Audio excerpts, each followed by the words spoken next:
until my well runs dry. Send all your sins all over me, baby, baby.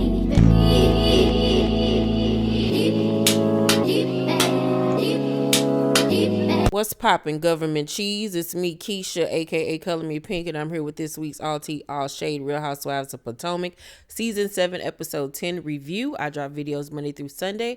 Everything that I say is for entertainment purposes only, not to be taken seriously. So if that works for you, then let's get into this review. The episode kicks off with Gizelle and Robyn meeting about their Reasonably Shady live podcast show. And so they're getting everything together. And after they get done talking about the details, they bring up the Miami trip. And Gizelle brings up how Ashley said that when they went to the club, Wendy was singing a different tune. So Robyn was like, yeah, she was like, I love you so much. I've been crying over this. And I was like, girl, Wendy, really? And I'm like, you wasn't like no girl because you was hugging all up on her and kissing her and hugging her and acting like y'all was a part of the babysitters club. Don't try to act like you wasn't phased now that you around Elvira. Girl, get out of here. You so goddamn fake. So Robyn says that she wants to meet with Candace to discuss their argument that they had in the car coming from the club. She doesn't like the fact that they're arguing and beefing with each other, and she want to know what Candace meant by a lot of the stuff that she said in the car. And I'm like, don't act like you're not surprised that she was going to have an attitude about you putting her on blast in front of everybody, even though, you know, she said it. She can't back out of it. You know what I'm saying? But at the same token, y'all supposed to be so close. So it was shocking that you were the one out of everybody to do that to her. Candace has gotten her master's degree in business. Congratulations to her. She now has 2 degrees. And she wants to have a gathering at her home to celebrate. And she says in her confessional that one of the producers was the one to actually tell her that she in fact did say the stuff that Ashley told Karen that she said about her and Ray's marriage. So she had egg on her face. I still don't believe that you just 100% forgot everything that you said. I just honestly don't believe that. I think that she was shocked that Ashley brought it up because they both were talking about it. So I guess she felt like, well, shit, how she gonna tell on me when she was the one saying it too? But I don't think that you just cold-blooded forgot that y'all had that conversation. I think that's cap. So, Candace in her confessional also states that, you know, she wants to meet up with Robyn as well because she doesn't like where they are. And she says that Robyn is the one that she trusts most in the group and that she looks up to her. And I'm like, girl, what? That scarf must be tied too tight because I know you lying. That Robyn is the one you trust the most out of all these girls and that you look up to her. Look up to what? Debt? Debt, lies, tax evasion, your husband cheating on you, y'all sleeping in the same house but ain't together, sleeping with the enemy, horrible fashions, not combing her hair, a bad mama. Like, what is it about Robyn that you look up to? She doesn't know how to handle responsibility. She don't know how to balance a checkbook, and you look up to Robyn out of everybody on this show? Make it make sense, Candace. Please make it make sense. I know you a motherfucking lie. And you trust Robyn the most out of everybody in this group? Really? Really? Really? Because at the end of the day, we all know that if push comes to shove, Robyn is going to side with Gizelle before she ever sides with you. Girl, sit down somewhere. Goodbye.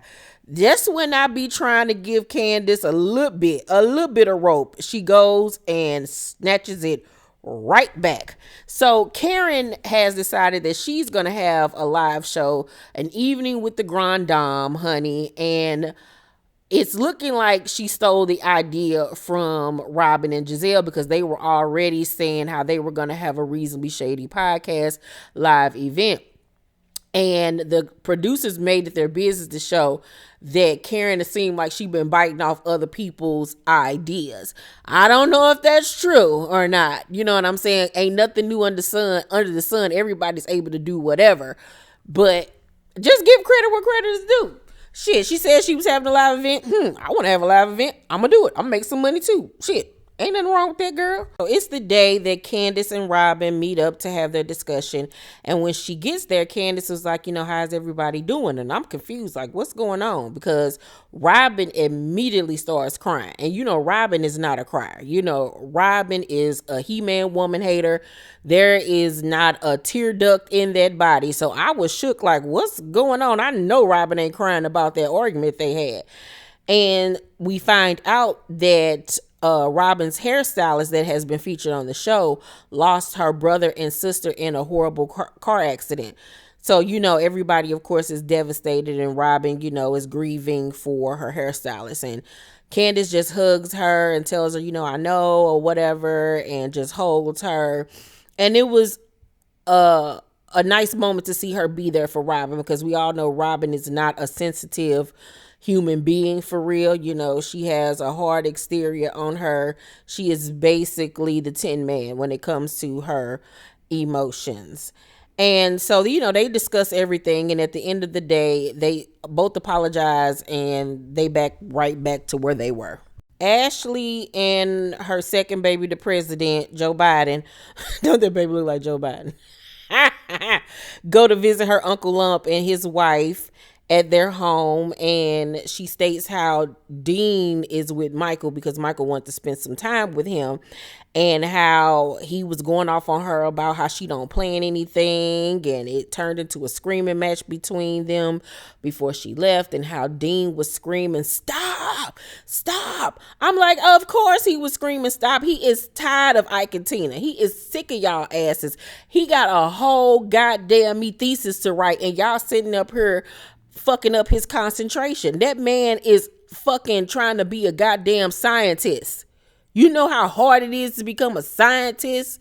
That boy trying to go with Jeff Bezos to the moon. And y'all sitting up here arguing over semantics. Yes, he hates y'all. That's why he was saying stop.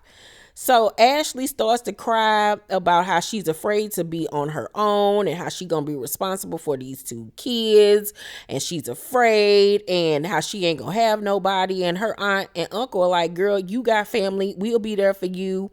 And, she just crying. And in her confessional, she was saying that, she doesn't think that it's a priority for her to be looking for a place right about now with everything going on.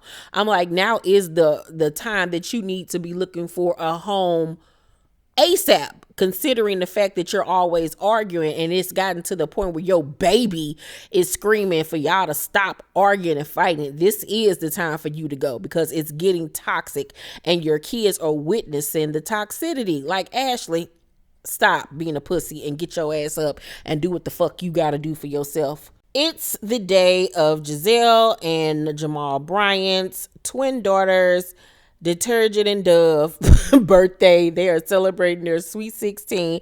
And I must say that Gizelle looked actually nice in this scene. I actually liked this bronze colored sparkly jumpsuit that she had on. The wig, even though, it's not lace, it looked nice on her. I liked her makeup and everything. Gizelle actually looked nice for a change. She was giving me Claire Huxtable, solid gold dancer. And I love Jamal's suit. The girls looked beautiful.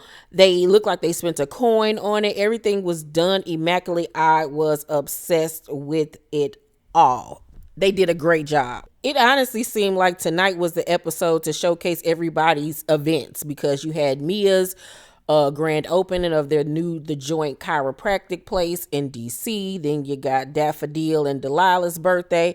Then you got Candace celebrating her MBA. So it's the day of her party. There's snakes in the grass. And her mama was like, I thought you said you didn't invite Gizelle. The shade of it all, honey. Karen and Ray come, as well as Wendy and her husband. Robyn comes. Sharice comes to celebrate. Of course, Mia and Gizelle were not invited, and Jacqueline, of course.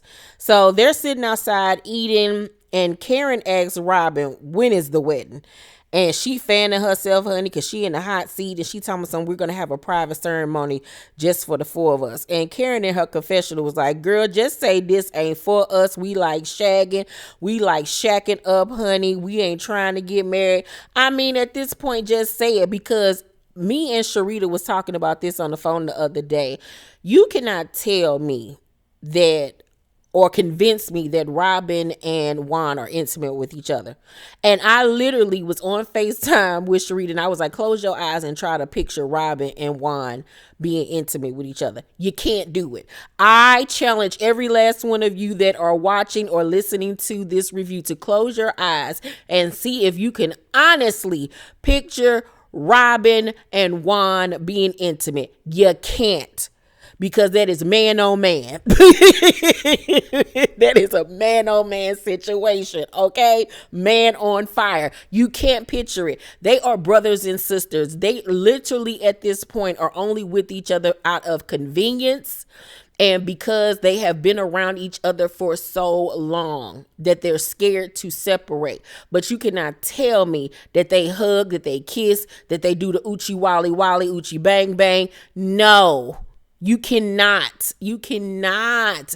That's why they ain't getting married, child. And if they do get married, they doing it for tax purposes. Wendy then comes over and talks to Robyn because she wants to, have another conversation now that they're sober about what was said when they were in the club that night. And she says to Robyn that, she was honest with everything she said that night and that she misses their friendship. And so Robyn was like, I just want to know, like, why were you willing to have that conversation when the group wasn't around, when you didn't have to debate that you were right? And I'm like, what are you talking about, Tweedledee? What are you talking about? Why did she need to have the conversation in front of everybody to prove that what she's saying to you is real? Like, what? She could easily lie in front of the group. Like, it don't make sense. Like, be happy that she's trying to make up with you. Be happy. Be happy. Be happy. But Robyn always got to find a reason to have an issue. And it'd be the dumbest stuff ever. And so Wendy was like, well, I had liquid courage that night, but here I am coming to you again saying, I'm sorry that I hurt you. So Robyn was like, and I accept that. I don't know if you want me to apologize too. And she was like, yeah, I do. You hurt me too. And so Robyn give a half-ass apology, and Wendy soaks it up and was like, thank you. I love you, Robyn.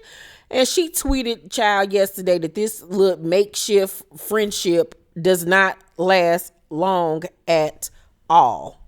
Candace then pulls Karen to the side to let her know that she did in fact say the stuff that Ashley said that she said about her and Ray's marriage, and that she apologizes. And Karen accepts her apology and was like, we're in a good place. We've been working on this for a long time. I don't want to go backwards with you. And she forgives Candace. Now, while they're having that conversation, we see Ray and Chris talking. And Ray says to Chris, like, I heard the girls talking and I heard that Gizelle wasn't going to be here. And Chris was like, yeah, because of what she said about being uncomfortable with me in the room by herself. He was like, if she was uncomfortable, she was uncomfortable, but it wasn't because of anything I did. So Ray was like, well, why not just apologize since she, misread your intentions? Like, just say, I wasn't trying to be on nothing, but I apologize for making you feel that way. And Chris was like, no, why would I do that? Why would I apologize or whatever? So Candace is doing her speech and Chris mumbling underneath his breath. Thompson, why would I apologize? What the fuck? Why would I do that? And at the end of the episode, we see him sitting out on the porch with her people, and somebody was like, you walking around like you about to jack somebody up. And he was like, I feel like it.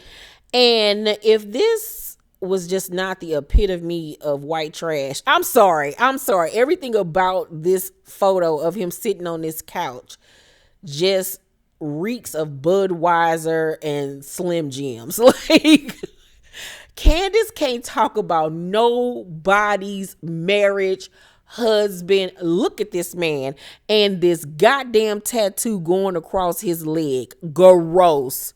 This is your husband.